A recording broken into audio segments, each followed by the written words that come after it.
السلام عليكم حبايبي، ازيكم؟ اخباركم ايه؟ يا رب تكونوا جميعا بخير. صلاه والسلام على سيدنا محمد واله وصحبه اجمعين.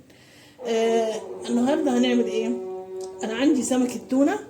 التونه مش اللي هي الغالي اللي تقطع قطع، لا، التونه اللي هي بتتباع على بعضها، التونه اللي هي لحمها احمر. تمام. جايبه سمكه كبيره وقلت ايه، خليت الراجل ينضفها لي وكده، وقلت احطها في الفرن اعملها زي سنجاري. تمام. فانا حطها هنا الخلطه بتاعتها، غسلتها طبعا كويس قوي بالدقيق ونقعها دلوقتي في ايه، في الخل والليمون وكده وميه. انا هنا حاطه في الكبه ايه، حاطه توم وحاطه بصله صغيره كده وخضره عشان تبقى طعمها حلو، يعني شويه خضره كده، كزبره خضراء على واحدتين شبت كده يعني. تمام. وليمونتين مقطعاهم غسلتهم مقطعاهم بقشرهم، ونحط طبعا كمون. عارفين السمك بيحب الكمون. تمام. ونحط ملح اهو، ملح بس كده. تمام كده. ونشغل بقى.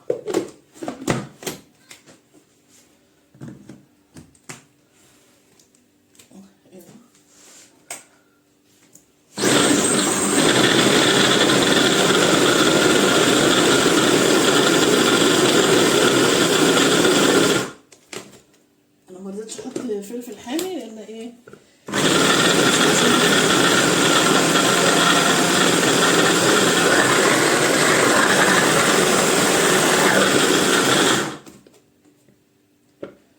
طبعا هتبلها بيها واعمل لها حشو.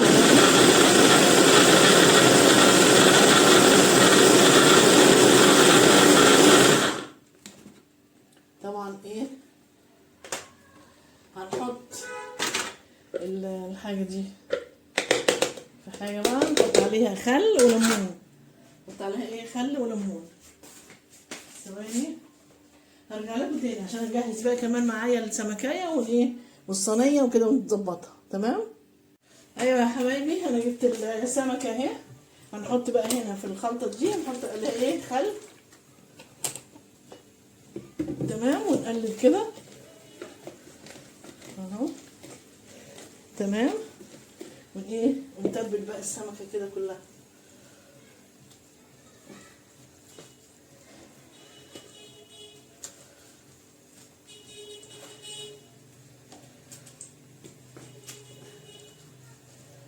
شايفين؟ تتبليها كده وخلي الايه، التتبيله تخش في اللحمه كده عشان تبقى طعمها حلو. تمام كده اهي. شايفين عامله ازاي؟ قشطه من هنا من بره، شايفين قشطه. الناحيه التانيه نفس الحكايه. تمام كده اهو. هنفرش بقى في الصينيه اللي انا هعمل فيها. حطيت فيها ورق فويل وحطيت فيها ورق زبده، وهفرش فيها كده قاعده فيها عشان ايه، ما تلزقش اهو. تمام كده. ونروح حاطينها كده اهي، مفروده كده اهي. تمام كده. كل ده هحطه برضو معاها عشان يشرب. شايفين فين اهي السمكة اهي. خلاص كده اهي.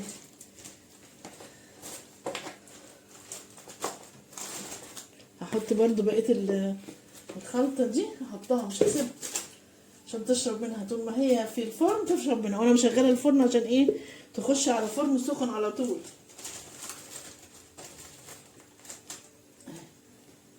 تمام كده.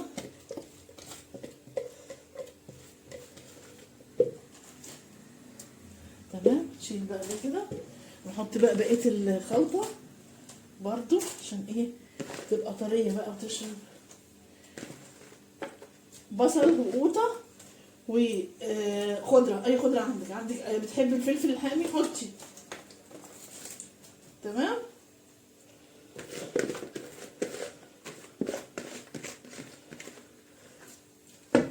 بس كده اهو.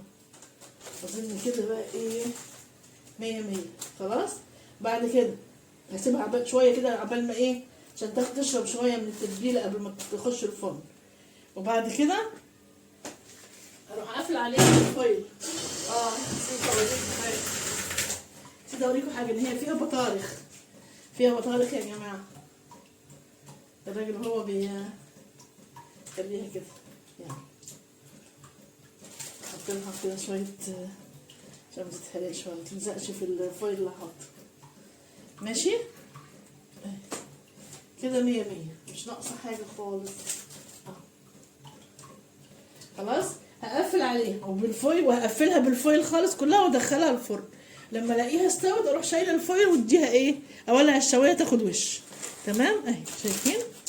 شايفين عامله ازاي؟ تحفه خطيره. ماشي تمام كده. ودي بس كده هتتغسل بقى خلاص كده. وهنحط بعد كده ورق زبده الاول، وبعدين نروح حاطين ورق الفويل. خلاص. وهقفلها وادخلها جوه البتاع. اقفل كده كده، واروح بقى ايه مغطيه الصينيه كلها بورق.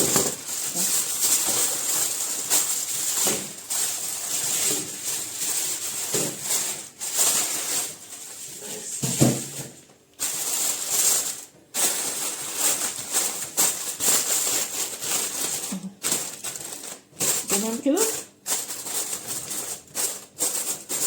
وادخلها الفرن بقى، تقعد لها ساعة على الأقل.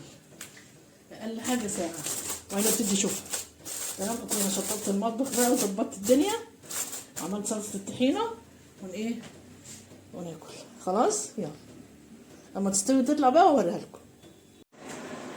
أيوة يا حبايبي، شايفين السمكة طلعت بسم الله ما شاء الله، تحفة. ريحتها رهيبة بجد. شايفين ولعت عليها الشوايه تاخد وش اهي. شايفين اقرب لكم قوي. تحفه جميله جميله جميله. لقيت عندي بصل اخضر عملت غسلته، وادي صلصه الطحينه. يلا بالهنا والشفا اللي ياكل. يلا تعالوا اتغدوا معانا. يلا ما تنسوش اللايك يا حبايبي. يلا السلام عليكم.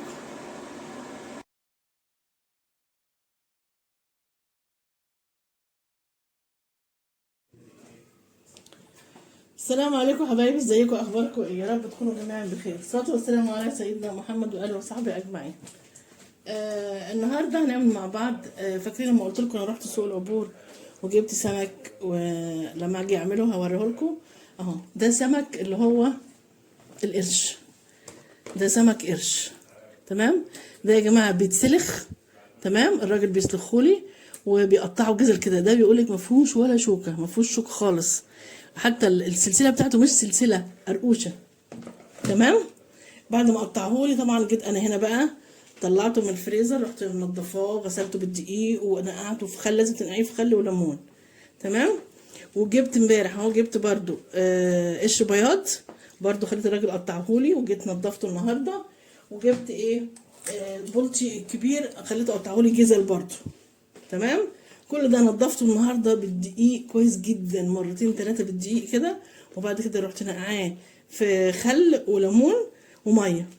تمام. بعد كده صفيته ونعمل الخلطه مع بعض عشان اتبله. ليه؟ لان انا هعمل جزء، يعني القشر البياض ده هعمل منه جزء مقلي وجزء طاجن. وبرده ده اللي هو القرش، سمك القرش ده يتعمل، هو قرش صغير مش حوت، قرش صغير. القرش ده برده يتعمل مقلي ومنه طاجن. تمام. فنعمل الاول التتبيله. انا هتبل كله سواء كان طاجن او مش طاجن، انا هتبل كله عشان يبقى طعمه حلو، ياخد طعم التتبيله كده بيبقى حلو. تمام. فانا عملت هنا ما وريتكوش. انا هنا عملت حاطه هنا توم، طبعا كميه مناسبه عشان ما شاء الله كميه كبيره. وحاطه 3 ليمونات غسلتهم وقطعتهم بقشرهم، وحاطه قطايه، وحاطه فلفل رومي، وحطيت اللي عايز يحط فلفل حامي تحط. تمام كده. هنحط ملح على الصفر. ماشي. كلم ماما كانت بتنادي عليك. تمام كده. ادي الملح، نحط كده شويه ملح حلوين. تمام كده. بس كده. ونضرب بقى نضرب كل ده.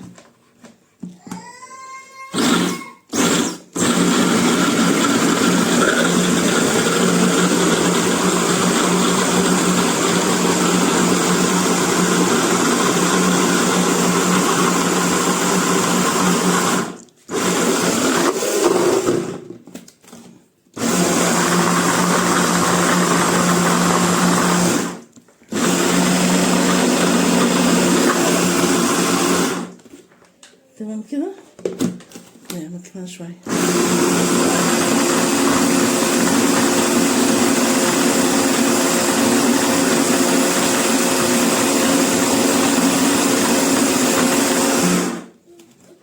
بس كده خلاص.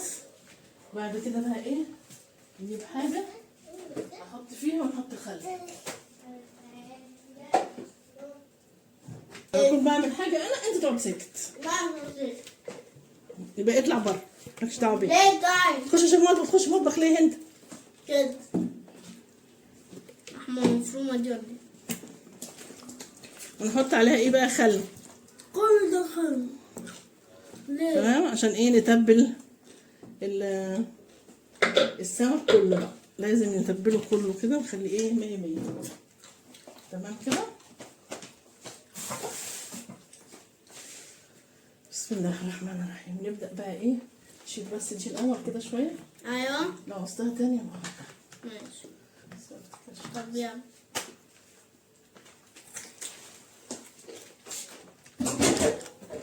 اعملوا لايك.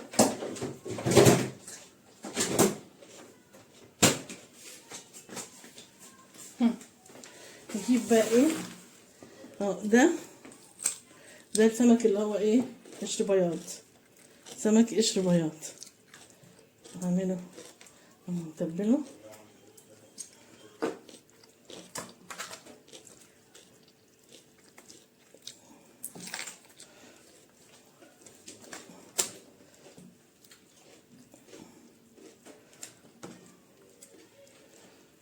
تمام كده، شايفين تتبيله ايه، روعه. عيب يا بابا، عيب. انت كده كده هتمسحي. طب وليه؟ تمام، خلصنا دول. نروح بقى على ايه، ايوه. على نوع تاني. ده قشر بياض برضو، هعمله ايه، طاجن. ايوه برضو احط له شويه تتبيله كده اهي، وحاطه فيه برضو. انا هعمل ده طاجن لوحده والقرش طاجن لوحده. ليه؟ عشان عايزين نعرف. انا اول مره بصراحه اجيب القرش ده اجيب القرش ده. لكن طبعا السمك اللي هو القرش البيض ده احنا عارفينه، لكن القرش ده انا اول مره اجيبه. فقلت هعمله في طاجن لوحده عشان عايزين نعرف طعمه ايه وهو في الطاجن، وطعمه ايه وهو مقلي. تمام. انا عن نفسي مش هعمل. نتاكد بقى ده كده. بشوكة في شوكة. مفيهوش شوك، الراجل قال مفيهوش شوك، يعني انت هتعرف اكتر بالراجل. ايوه مفيش حاجة اسمها مفيش شوك. حتى الفرار في خوك.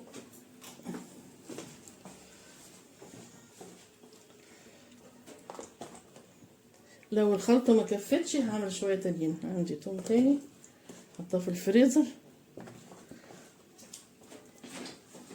سمبوسة احلى ناس.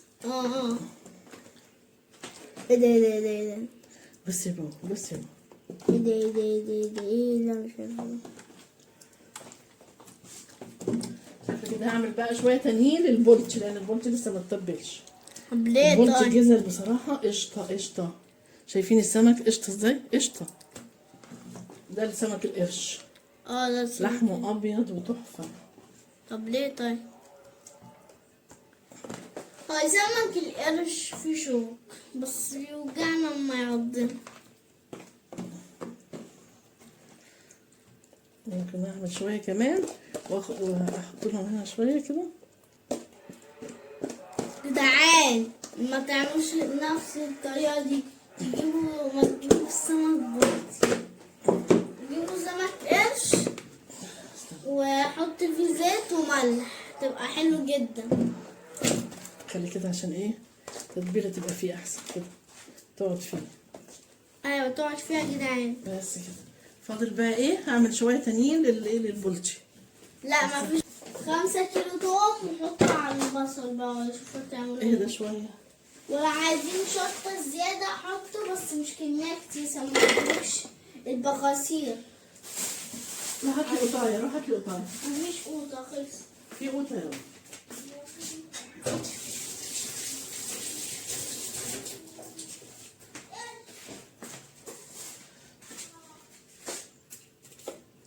ليمونتين غسلتهم.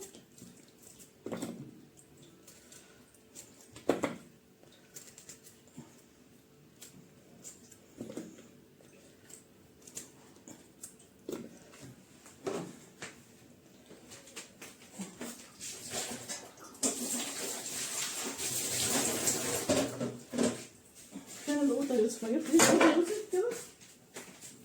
ماشي.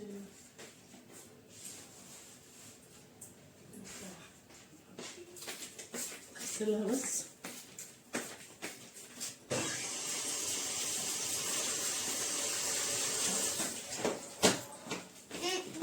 شاطر. ليه؟ كده عشان ما جبتليش قوطة. يعني شاطر. انا شاطر. الشيف بتاعك اهو. يا دي شوية ملح. شوية لا ما تحطش ملح، تضحك عليه. حطي ها ها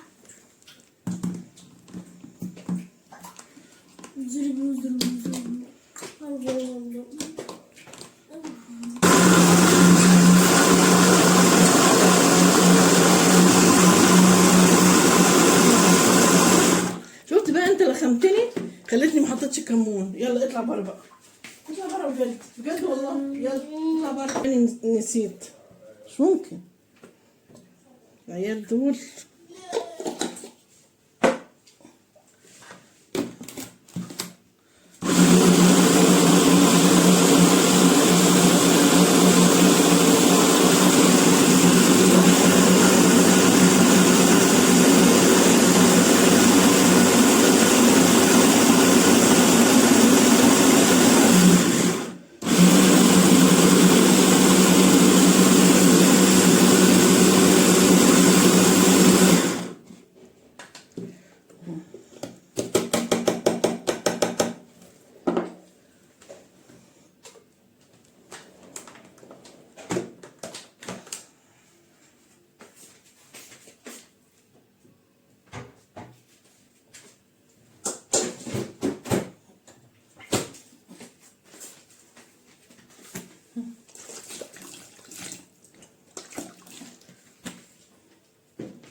تمام كده. نعمل بقى الايه، البولتي.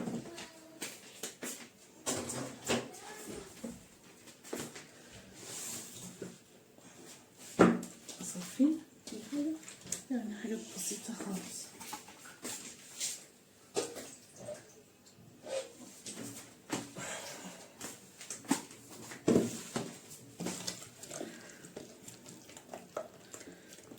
بقى شوف نتبل بقى، نتبل السمك البولتي.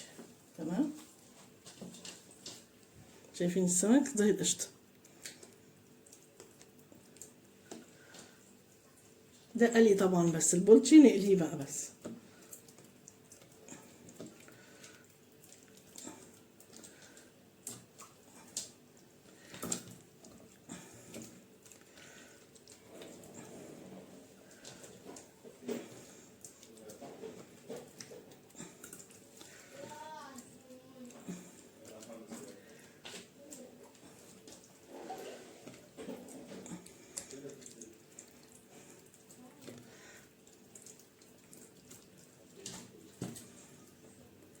ماشي يا جماعة. السمك يتبل بقى كده وياكل من التتبيلة بتاعته دي، يا سلام.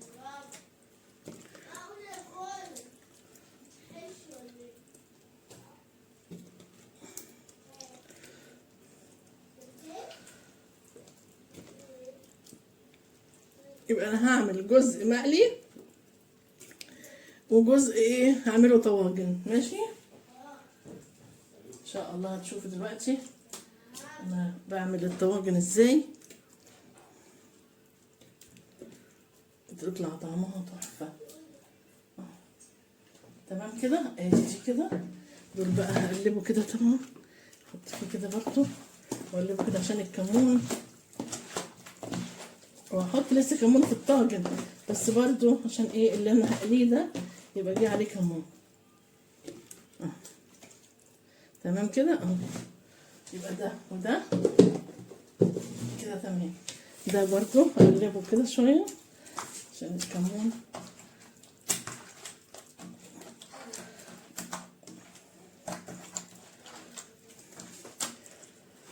عارفه ايه اللي زهقاني خالص كده وناسي ساعات الواحد من التعب بينسى. الحمد لله ان انا افتكرت.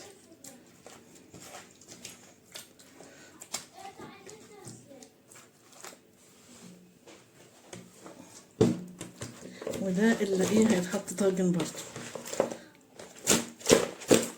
بس كده حلو قوي. اي تتبيله تفيد معاكي تحطيها، لو هتعملي طاجن حطيها في الطاجن تبقى حلوه قوي. تمام كده.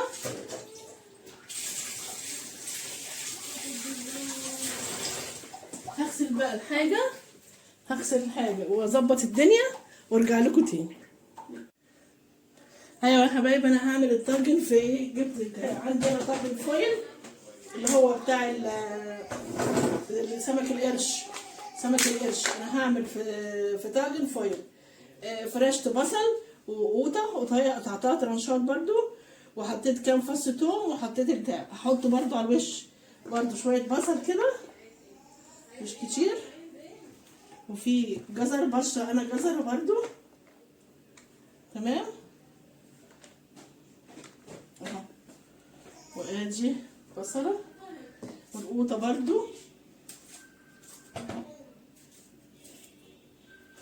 اهو.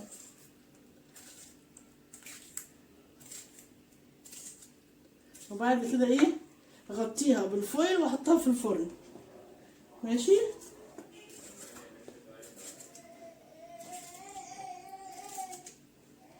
اهو.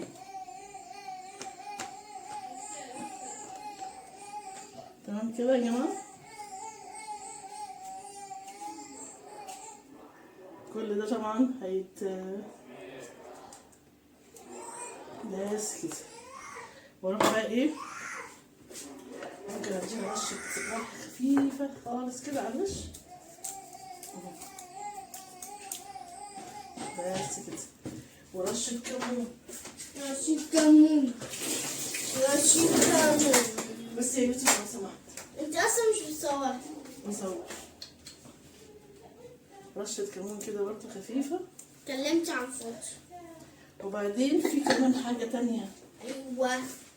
ايه بصي يا جماعه فين الكزبره؟ الكزبره دي اجيب بس كزبرة ليه يا جدعان؟ بس ثواني كده. ثواني ثواني ثواني. ايه ثواني اجيب الطاسه. هنحط شويه كزبره في الطاسه.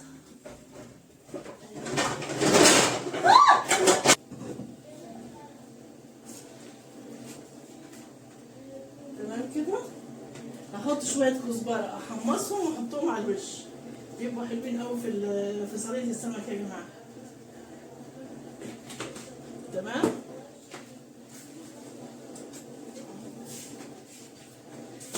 سخنيهم كده حمصيهم وايه ونحطهم على الوش. تمام.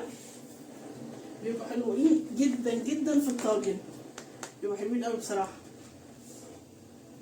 خلاص ادي ايه كده خلصنا الطاجن بتاع سمك القرش. هنعمل بعد كده ايه طاجن اللي هو القشر البياض. طاجن قشر البياض اهو. شايفين يا جماعه ولا مش شايفين؟ عايزه بس ابص اشوف. شايفين؟ لا فين؟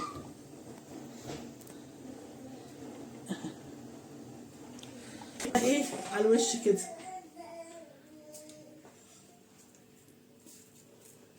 بتبقى خطيرة، وطعمها بتدي طعم حلو قوي للطاجن، بتدي طعم حلو قوي للطاجن.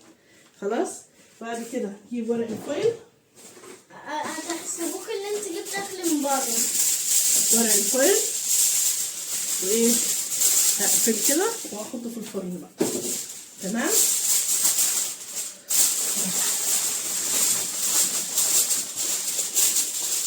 بس كده خلاص. اما يطلع لما الاقيه استوى اروح شايله الفويل عشان ياخد وش بس كده، لون يعني يدي لون كده، اولع الشوايه يدي لون. تمام. نفس الطريقه هعمل بيها الطاجن التاني برضو اللي هو قشر بياض. ماشي يلا. ايوه يا حبايبي خلاص انا خلصت. ايه رايكم بقى؟ ادي الطاجن ده، طاجن القرش، وده طاجن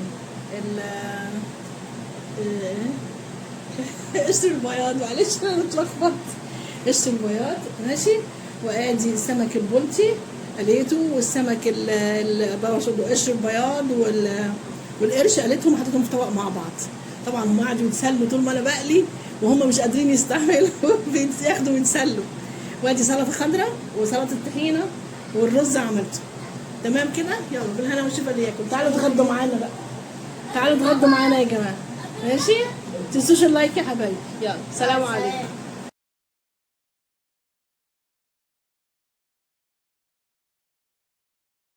ايوه يا حبايبي انا قليت خلاص، خلصت قلي. دلوقتي ايه هعمل بقى الخلطه بتاعت الثوم. انا حطيت هنا ثوم وفلفل رومي، انت لو عايز تحطي فلفل شطه حطي، وقطايه وملح، ملح بسيط كده. ماشي. هنضرب ده كله كده، نضربه في الكب.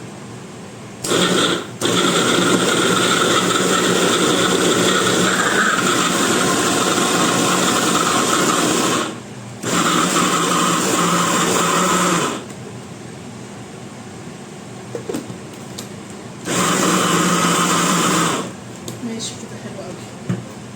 وبعد كده الطاسه، الطاسه هنا انا حاطه الطاسه اهي على النار. تمام. حطيت فيها شويه زيت من اللي انا كنت بقلي فيه. احط بقى ايه الخليط ده، احط الخليط ده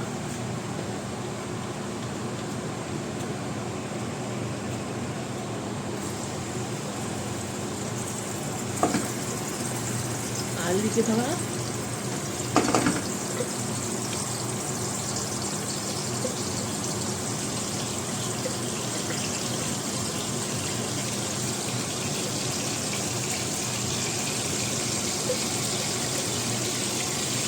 احط هنا شويه خل،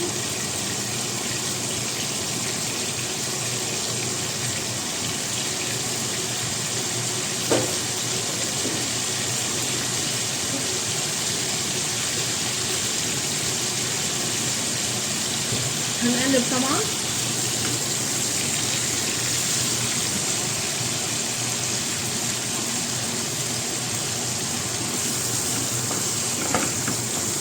قلبيها كده الاول، لازم تغلي شويه فيها كده عشان تطلع ريحه الثوم تطلع.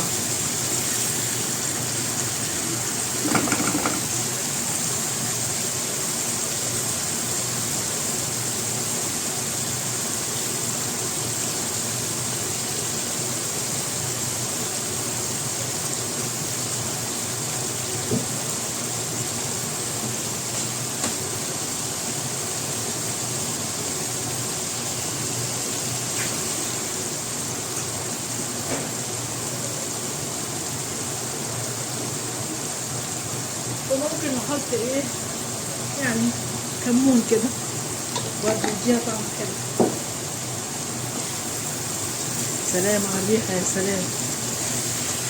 تعالوا شوفوا الروايح ريحتها تحفه.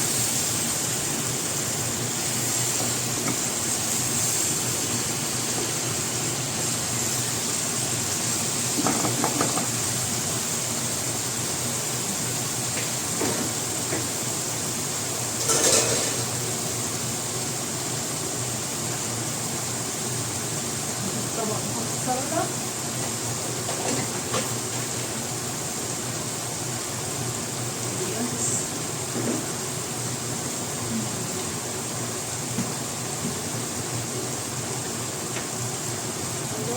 الله.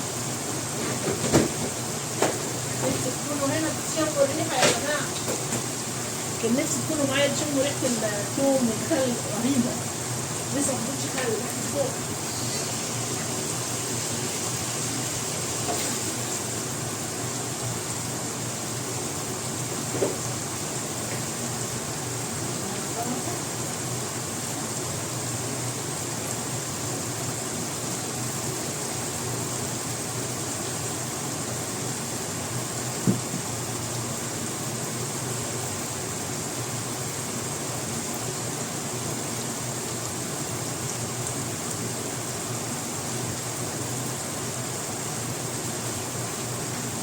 طبق سلطة كمان يا جماعة حلو أوي. الأكلة دي لازم معاها سلطة. الأكلة دي لازم معاها سلطة. ما ينفعش من غير سلطة. تمام؟ الله دي حقيقي تحفة.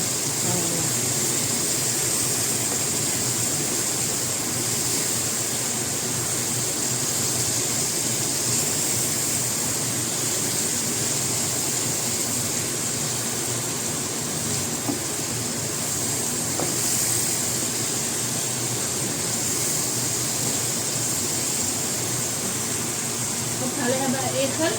حطي بقى نص كوبايه، كوبايه الا ربع، زي ما انت حابه. يعني ممكن ازود كمان لان انا عندي كميه ما شاء الله كتيره، وانا عايزاها طعم الخل فيها بيبقى باين، بيبقى حلو قوي. خليها تغلي بقى شويه بالخل وبعدين اروح احطها على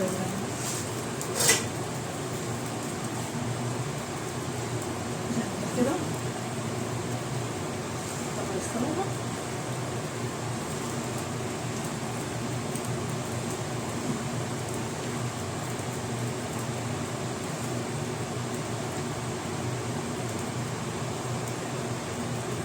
استنيها تغلي، يغلي بس شويه. بتاع ده اللي عندي الرينج لايت ده، ربنا يستر بس ما يقعدش من بره. عايزين يغلي بس الاول شويه، يغلي بيه.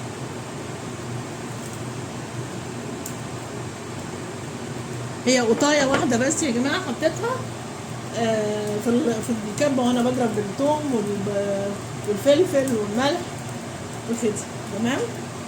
انت لو عايزه تحطي فلفل حامي حطي براحتك. أكلة بقى فظيعة، الواحد بينسى نفسه فيها بصراحة.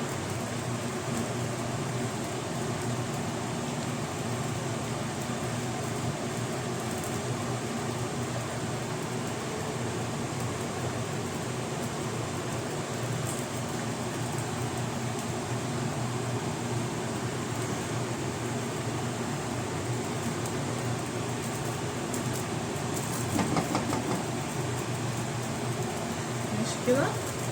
ماشي، تعالوا بقى معايا كده نحطها. بسم الله الرحمن الرحيم.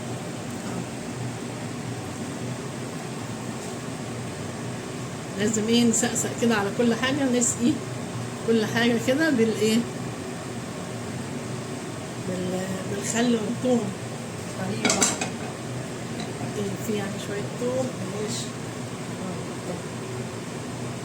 صار. شايفين يا جماعة؟ تحفة. ننزل تحت كده عشان ايه؟ يا سلام، ايه الروعة دي؟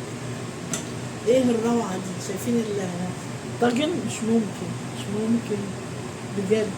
شكله خطير، شكله بيشهي كده ويفتح النفس. تمام؟ عيش بقى طبعا، سخني وكلي عيش بقى زي ما انت عايزه. ها؟ ماشي. فكيت تاني؟ ماشي. يا جماعه شايفين؟ رائع رائع رائع.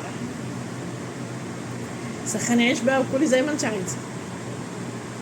بجد حاجه تفتح النفس. تمام؟ يلا بالهنا والشفا ديك. تعالوا اتغدوا معايا، انا صايمه النهارده بصراحه. هاكلوا بقى بعد الفطار نفطر. ماشي؟ يلا متنسوش اللايك يا حبايبي. سلطه لازم، الاكله دي لازم جنبيها سلطه، لازم جنبيها طبق سلطه. تمام؟ متنسوش اللايك يا حبايبي. يلا سلام عليكم. ايوه يا حبايبي، انا حاولت اطحنها في الكبه ما اتطحنتش قوي، فبطحنها في المطحنه بتاعه الخلاط.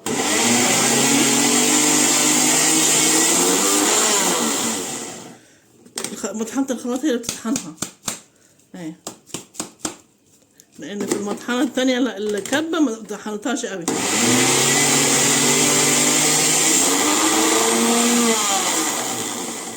بس كده اهي، شايفين عملت ازاي؟ شايفين عامله زي العجينه ازاي جوه؟ اهو طحنت دول، فاضل بس دور واحد، وبعدين نحطها بقى بعد كده في الخلاط ونحط لها الزيت. ثواني نحط بقى تاني اخر شويه اهو، واشيل الكلب دي بقى بيت عشان ايه نعرف انها هشتغل اهو. اخر شويه حطيتهم في المطحنه.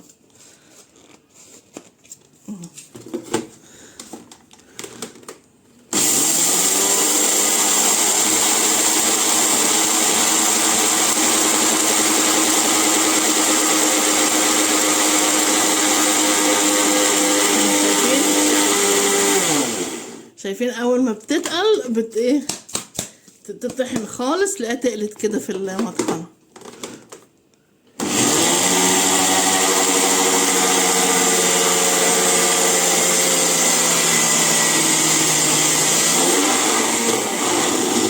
بس كلها اتحولت لعجينه اهي، شايفين كلها اتحولت لعجينه ازاي اهي، شايفين اهي بقت عجينه كلها. خلاص نحطها بقى بعد كده بقى ايه في الخلاط، دور الخلاط اهو، نحطها بقى في الخلاط. ثواني كده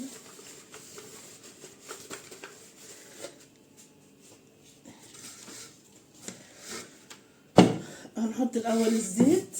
نحط الاول الزيت، هجيب نفس الكوبايه وتحطي زيت نضيف، مش لازم يكون زيت ذرة يا جماعه.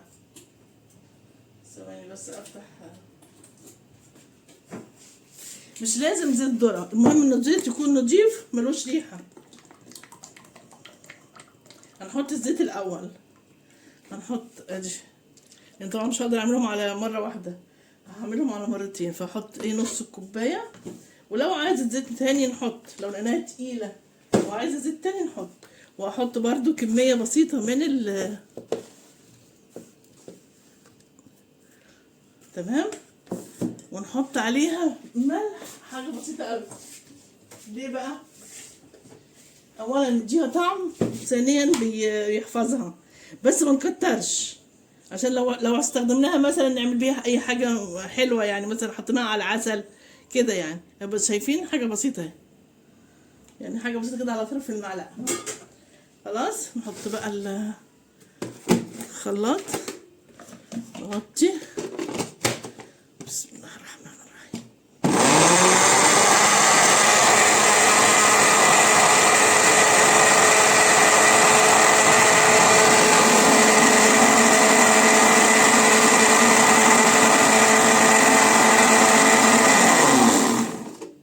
نحط كمان شويه،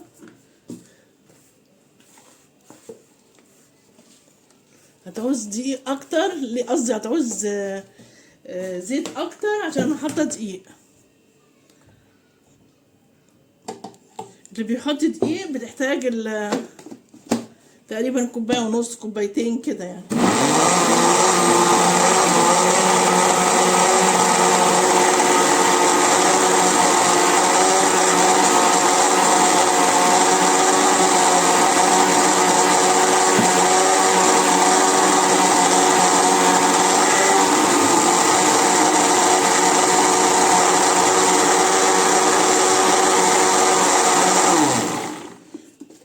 نحط بقى الباقي ونشوف.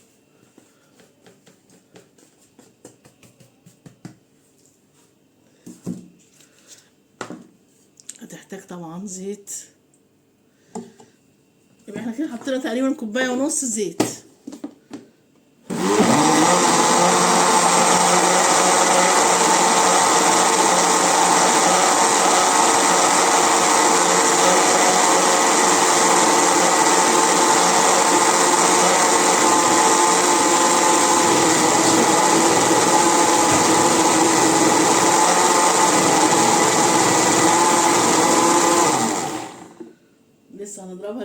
شايفينها بتعمل ايه؟ تقيله صح؟ لو لقيناها تقيله نخففها بالزيت. ثواني اجيب معلقه، اجيب سباتولا احسن عشان ايه لو في حاجه في الجناب كده انزلها، ونخليها تضرب تضرب لغايه ما ننعمها خالص. اهي شايفين عامله ازاي؟ مش هنحط زيت تاني، لا خلاص كفايه كده عشان ما تخفش عن كده.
شوف بقى عامله ازاي. شايفين يا جماعه شكلها اهي؟ شايفين شكل الطحينه؟ شايفين؟ شوف كمان التقل بتاعها اهي. وهي لما بتقعد كمان هتتقل لسه، هي لما بتقعد بتتقل اهي. هحطها بقى في ايه؟ هحطها هنا في البلدورق ده عبال ما ايه ما اغسل برطمانات.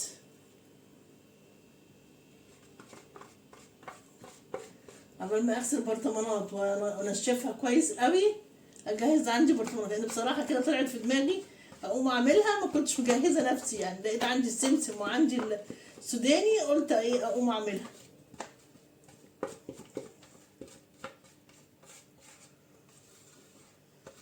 الطحينه بقت غاليه جدا بره اهي. ايه رايكم بقى؟ شايفين عامله ازاي؟ نبعت البتاع ده كده عشان تشوف اهي. شايفين عملت شويه قد ايه؟ نوزنهم بس انا مش الدرق خفيف يعني مش تقيل اهي. عملت تقريبا قريب من كيلو. تخيلوا يعني ربع كيلو سمسم عليه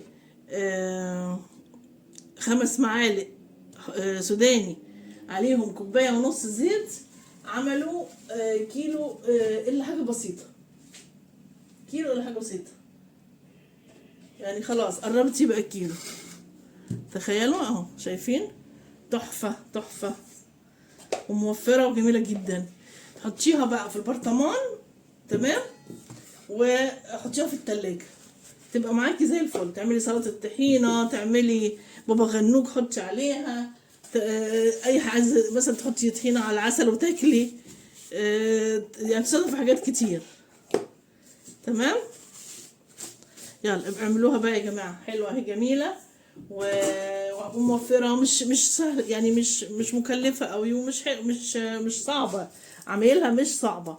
اهم حاجه انك انت بتروحي ضربه ده في المطحنه، لان في الكبه ما نفعش معايا، لقيتها لسه خشنه برضه في الكبه، لان احنا عايزينها يعني تتعجن، تطلع الزيت اللي فيها، السمسم يطلع الزيت اللي فيه، والسوداني يطلع الزيت اللي فيه، تبقى عامله زي العجينه. تمام؟ ففي المطحنه اللي هي بتاعت التوابل، اللي انت بتطحني فيها التوابل دي، اللي تعملي فيها تغسليها كويس وتنشفيها وتعملي فيها. تمام؟ وبعد كده بتحطيها في الخلاط، ده ضروري بقى في الاخر تحط في الخلاط، ومعاها ملح بسيط قوي، ملح بسيط يعني ما تحسيش بطعمها. تمام؟ والزيت في الخلاط، بس تتضرب كتير بقى لغايه لما تلاقيها نعمت معاكي خلاص، بتروحي بقى موقفه الخلاط. خلاص كده. يلا اعملوها يا جماعه بقى، يلا. تمام؟ متنسوش اللايك يا حبايبي. السلام عليكم حبايبي، ازيكم اخباركم ايه؟ يا رب تكونوا جميعا بخير. الصلاة والسلام على سيدنا محمد وآله وصحبه أجمعين. النهارده هنعمل مع بعض الكفتة.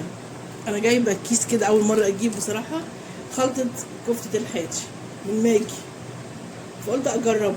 أنا الأول كنت بعمل إيه؟ كنت بجيب بهارات شاوي، بتاعت كفتة، بتاعت لحمة، بتاعت فراخ، الحاجات دي. فقلت المرة دي لما شفته في السوبر ماركت فقلت هجيبه ونجربه نشوف هيخلي طعم الكفتة عامل إيه. تمام. يبقى دي ايه؟ خلطة الكفتة الحاتي، خلطة كفتة الحاتي من ماجي. ماشي. فما رضيتش احط ملح. تمام. اللي انا حطيته ايه؟ حطيت بصلتين ضربتهم كويس قوي في الكبة. ماشي. حطيتهم على اللحمة. احط ايه كمان؟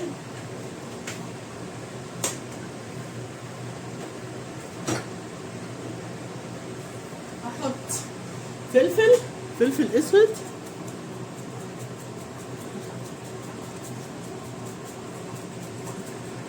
واحط ايه؟ بابريكا.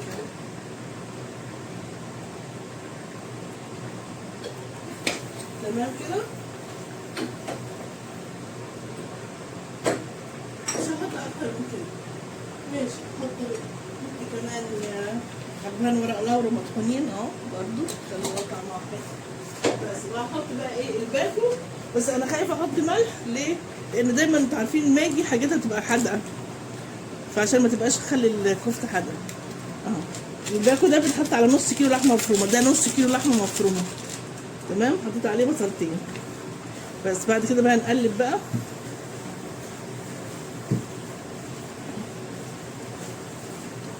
هنشوف هتبقى طعمها ايه بقى الكفته دي.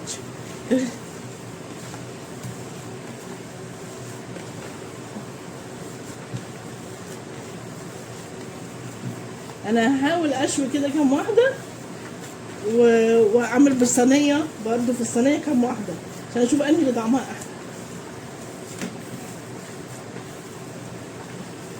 يبقى انا كل اللي حطيته هنا على نص كيلو اللحمه حطيت ايه؟ بصلتين كبار كده ضربتهم في الكبه كويس، وحطيت اللي هو الباكو بتاع الكفته ده، خلطه الكفته كفته الحاتي، وحطيت الفلفل الاسود وبابريكا وحبهان ورق لورا مطحونين.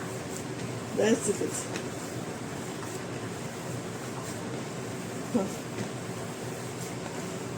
هنسيبها بقى شويه كده. هعمل جنبيها ايه بقى؟ مكرونه سباكيتي. المكرونه بتتسلق على النار. بس كده. خلاص كده. حلوه قوي كده. شويه وهرجع لكم تاني.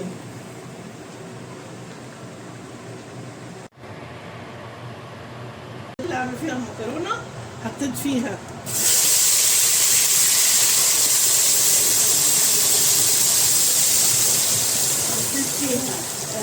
زيت على سمنه بلدي، هتبقى طعمها حلو. زيت على سمنه بلدي ضربت في الخلاط. تمام. لسه بحط لها بقى التوابل دلوقتي. اعلي بقى النار.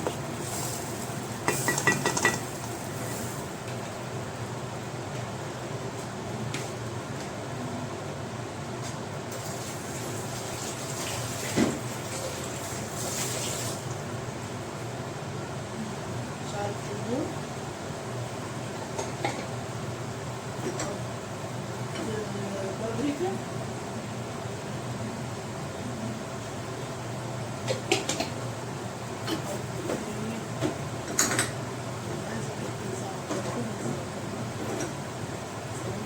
شوف الزعتر.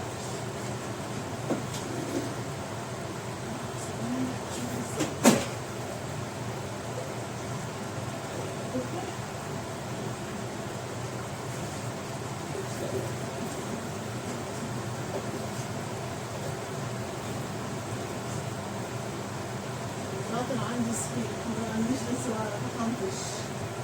معلش مش لازم زعتر بقى. انا عندي فكرة تانية عايزة اجربها. ده الخلطة بتاعت الكفتة. دي الخلطة بتاعت الكفتة برضه، خلطة كفتة بقى، مش كفتة الحاج، كفتة بس. احط منها على المكرونة تخليها طعمها حلو.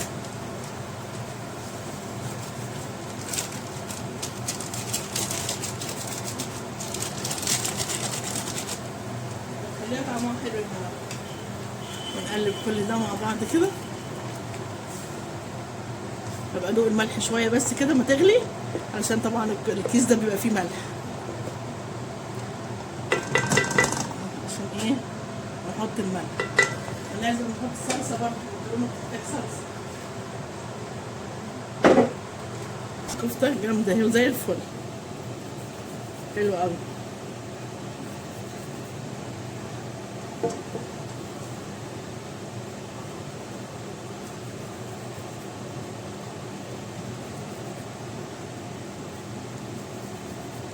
متلزقش في الايد ولا اي حاجه اهو. تمام. اللحمه زي الفل و مش مكتره الحاجه، فالدنيا ايه، اللحمه ماسكه نفسيها.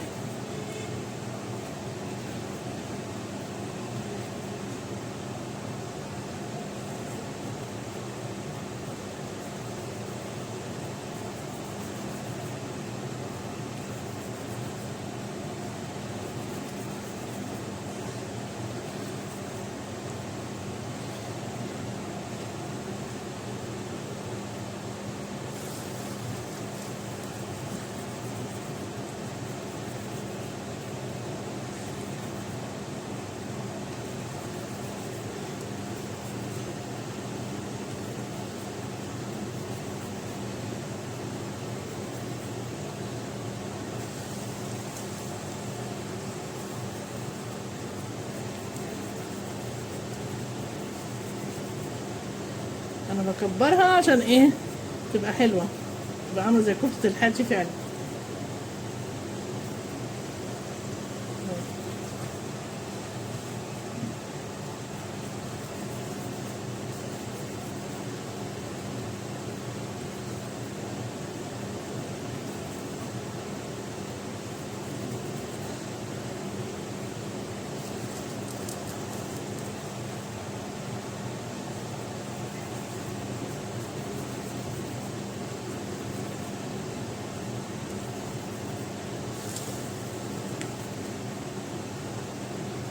البصل